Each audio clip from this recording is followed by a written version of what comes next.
26-এ কোনো জায়গায় দাঁড়িয়ে যেতে পারি। তো আমাদের শামসুল আলী মল্লিক আছে, বিশ্বজিৎ মাইতিদা আছে, তাপসদা রয়েছে, আরও অনেকে রয়েছে। আইএসএফের একটা ভালো রেজাল্ট কিন্তু 26-এ হতে চলেছে। আইএসএফের প্রতিষ্ঠাতা আব্বাস সিদ্দিকী তিনি আমাদেরই সঙ্গে আলাপচারিতায় ইচ্ছা প্রকাশ করেছেন যে আমি প্রয়োজন হলে 26-এ কোনো জায়গা থেকে দাঁড়িয়ে যেতে পারি। দাঁড়াতেই পারেন, ওনার পুরো অধিকার আছে। হ্যাঁ, কারণ উনি দলের জন্মদাতা, দলের প্রথম প্রেস কনফারেন্সটা উনিই করেছেন। এক প্রকার দলের উনি মালিক, এবং নৌসাদ সিদ্দিকীও বলে যে আমাদের মূল নেতা, যার অনুপ্রেরণায়, যার ইশারায় আমরা চলি, তাহলে অ্যাকচুয়ালি প্যাট্রোনেজ আব্বাস সিদ্দিকীর আছে।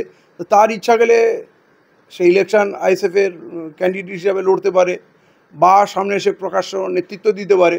এবারে 2021-এর পর উনি নিজেকে সরিয়ে নিয়েছিলেন, নির্বাসনে চলে গেছিলেন। এটা ওনার স্বাধীনতা, ওনার মনে হয়েছে এখন আমি রাজনীতি করব না, আবার ওনার যখনই ইচ্ছে যাবে উনি রাজনীতিতে আসতে পারেন, হ্যাঁ, প্রকাশ্যে আসতে পারেন। এইটা তো মানুষের স্বাধীনতা, করতেই পারে। 26-এ বিধানসভাকে সামনে রেখে ইন্ডিয়ান সেকুলার ফ্রন্ট অর্থাৎ আইএসএফ বেশ তোড়জোড় কোমর বেঁধে নেমেছে ময়দানে। ইতিমধ্যেই তারা 81টা বিধানসভায় অবজারভার ঘোষণা করেছেন। কি বলবেন এই প্রসঙ্গে? করতেই পারে, তার দলীয় ব্যাপার। 81টা কেন, 294টাও ঘোষণা করতে পারে।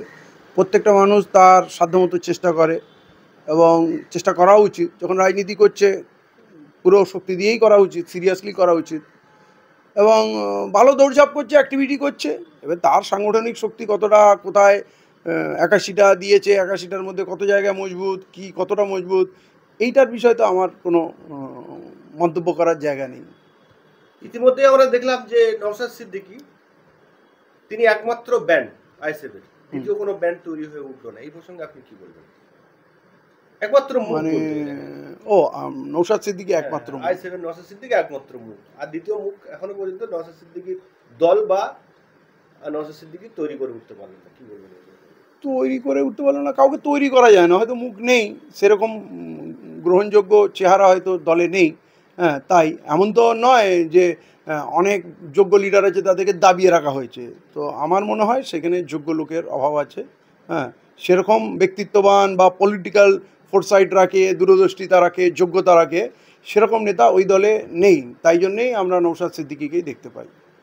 ইতিমধ্যে আমরা শুনলাম যে নতুন করে আবার আইএসএফের প্রতিষ্ঠাতা আব্বাস সিদ্দিকী তিনি আমাদেরই সঙ্গে আলাপচারিতায় ইচ্ছা প্রকাশ করেছেন যে আমি প্রয়োজন হলে 26-এ কোনো জায়গা থেকে দাঁড়িয়ে যেতে পারি।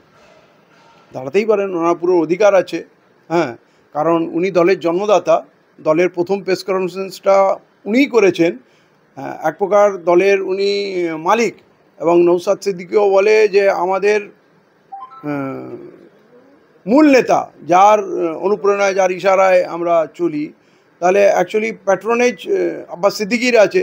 তো তার ইচ্ছা গেলে সে ইলেকশন আইএসএফের ক্যান্ডিডেট হিসাবে লড়তে পারে, বা সামনে এসে প্রকাশ্য নেতৃত্ব দিতে পারে।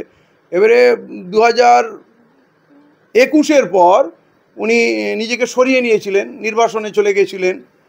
এটা ওনার স্বাধীনতা, ওনার মনে হয়েছে এখন আমি রাজনীতি করব না, আবার ওনার যখনই ইচ্ছে যাবে উনি রাজনীতিতে আসতে পারেন, হ্যাঁ, প্রকাশ্যে আসতে পারেন। এইটা তো মানুষের স্বাধীনতা, করতেই পারে। নওশাদ সিদ্দিকী বা আইএসএফ বলে যে আমরা হিন্দু, মুসলিম, জৈন, খ্রিস্টান সমস্ত পিছিয়ে পড়া মানুষকে নিয়ে আমরা এগিয়ে যেতে চাই। সেই জায়গায় যত মুসলিম সম্প্রদায়ের নেতা বা মানুষ আছে তারা আইএসএফের দিকে বেশিরভাগ ঝুঁকে আছে। আমরা তেমনভাবে হিন্দু বা অন্যান্য সম্প্রদায়ের মানুষকে আইএসএফে যোগ দিতে পারছি না, দেখছি না। তো যে বার্তা আইএসএফ বা নওশাদ সিদ্দিকী দিচ্ছেন সেটা কতটা সম্ভব বা মানুষের প্রতি কতটা বিশ্বাসযোগ্য বলে আপনি মনে করেন? নৌসাদ চেষ্টা করছে সবাইকে নিয়ে চলার, এটা ভালো জিনিস। কিন্তু যখন আব্বাস লিড করছিল, আব্বাস সিদ্দিকী বড় ভাইজান, উনি কিন্তু দলিত, আদিবাসী, মতুয়া, কামতাপুরি, শেরশাবাদী এরকম অনেক কথা বলেছিলেন।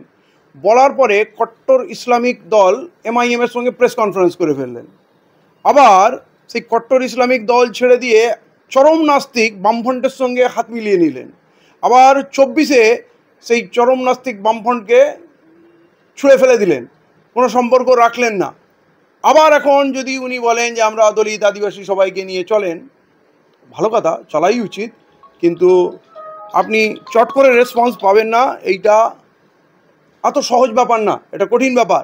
এবং বিগত দিনের যেই পট পরিবর্তন, এত ঘন ঘন ক্যারেক্টার চেঞ্জ, সঙ্গী চেঞ্জ, এতে কে কতক্ষণ সঙ্গে থাকবে আর আসবে, তো যে আসবে তো 10 বার ভেবেই আসবে না।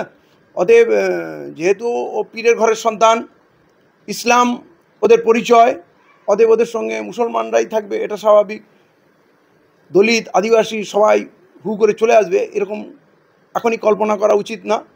এইটা অন্তত 10 বছর মেহনত করে নিজেকে প্রমাণ করতে হবে যে আপনি সত্যিই আপনার এজেন্ডায় দলিত, আদিবাসী এইসব আছে। অন্তত 10 বছর কাঠফাট পড়ান, হ্যাঁ, তারপর হয়তো ওরা ভাববে।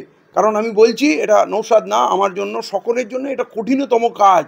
একজন মুসলিম নেতা হিসেবে দলিত আদিবাসীর বিশ্বাস অর্জন করা এটা কঠিনতম কাজ, মানে সব থেকে কঠিন কাজ। মুসলমানরা তো সবার পিছনে ছুটতে রাজি আছে, কিন্তু বাকিরা মুসলমানদের পিছনে চলবে কিনা এটা লাখ টাকার প্রশ্ন। অতএব এতে নৌসাদের কোনো দোষ নেই, নৌসাদ চেষ্টা করছে, চেষ্টা করা উচিত, এটা ভালো জিনিস। আব্বাস সিদ্দিকী বলেছেন যে বাম, কংগ্রেস, আইএসএফ এবং ছোট্ট ছোট্ট যে দলগুলো পশ্চিমবাংলায় গজিয়ে উঠছে তাদের সবাইকে সঙ্গে নিয়ে তৃণমূল বিজেপির বিরুদ্ধে লড়াই করলে একটা ভালো রেজাল্ট পাওয়া যেতে পারে। সেই জায়গায় আপনি একটা ছোট্ট দল নতুন করে আজাদ সমাজবাদী, সেই দলের আপনি দায়িত্বপ্রাপ্ত রয়েছেন পশ্চিমবাংলায়। তো যদি আপনাকেও সঙ্গে নেয় তাহলে কেমনভাবে আপনারা এই যদি সঙ্গে নেয় তাহলে কেমনভাবে চলবেন, কি বলবেন? দেখুন, এই বিষয়ে এখন কোনো কথা হয়নি, অতএব কাল্পনিক কোনো ভাষায় থাকতে চাই না। আর আব্বাস সিদ্দিকীর এই কথা ওনার মনের কথা হতে পারে, মন কি বাত, কিন্তু এই কথার কোনো গুরুত্ব নেই, কারণ উনি কোনো পলিটিক্যাল লোক না, উনি পলিটিক্যাল নেতৃত্ব দিচ্ছে না, ফিল্ডেও নেই। ওনার কথা কেন কংগ্রেস শুনবে, সিপিএম শুনবে, হ্যাঁ, কেন অন্যান্য দল শুনবে?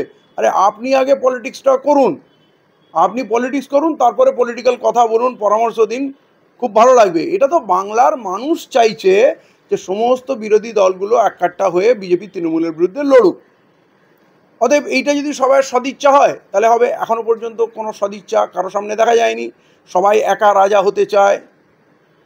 শেষ পর্যন্ত কি হবে, যেমন 21-এও একটা জোট বেঁধেছিল, কি মহাগঠবন্ধন হয়েছিল, ফল হয়েছিল শূন্য, মহাশূন্য, হ্যাঁ, সংযুক্ত মোর্চা। তো এখনও পর্যন্ত কিছু হয়নি। এবারে ভোটের আগে হঠাৎ করে যদি কিছু বলে আমরা জোট হয়ে গেলাম, আমাদের ভোট দিন, আমরা একসঙ্গে থাকবো, আগে তো আপনাকে প্রমাণ করতে হবে আপনারা একসঙ্গে থাকতে পারবেন কিনা। কারণ 21-এর জোটটা যে ভেঙেছেন 24-এ, সেইটা এখনও কিন্তু জোড়া লাগেনি। আবার যেদিন বলবেন আমরা এক হয়েছি, মানুষকে বিশ্বাস করতে বলবেন, আর মানুষ বিশ্বাস করে নেবে, এইটা সম্ভব না। এটা একটা ছেলে খেলা হচ্ছে। এর জন্যে সকলে দায়ী। আর আমার ব্যাপারটা আলাদা। আপনি যেটা বলছেন ছোট দলগুলোকে ডেকেছে, আমরাও একটা ছোট দল, তো আমাদের দলটা ছোট দল না। আমার দলটা পশ্চিমবাংলায় আত্মপ্রকাশ করেছে, কিন্তু দলটা ছোট না। আইএসএফের একটা এমএলএ থাকলে আমাদের একটা এমপি আছে, আর আমাদের এমপি চন্দ্রশেখর আজাদকে পুরো ভারত চেনে, তার গর্জনের সামনে বাকি সবাই বিড়াল, ঠিক আছে?